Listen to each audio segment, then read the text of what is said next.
పెళ్లి రిసెప్షన్ జరుగుతుంది ఇప్పుడు. మీ చుట్టాలందరూ మిమ్మల్ని మొదటి సినిమా నుంచి ఆశీర్వదించి మీ చుట్టాలందరూ ఇక్కడ ఉన్నారు. వాళ్ళందరూ చదివించుకోవాలనుకుంటున్నారు మీకు. మరి వాళ్ళ చదివింపులు మనం యాక్సెప్ట్ చేసేద్దాం. ఓకేనా? అంతా సిద్ధమా? రాజుగారిని చదువుతున్నాం కదా, మామూలుగా ఉండదు అక్కడ. రండి.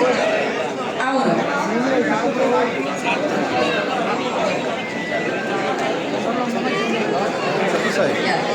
సో ముందుగా ఒకసారి రాజుగారు అండ్ రాణిగారు కూర్చున్న తర్వాత ఒక ఫోటో తీసుకున్న తర్వాత చదివింపుల కార్యక్రమం మొదలు పెడదామండి మనం.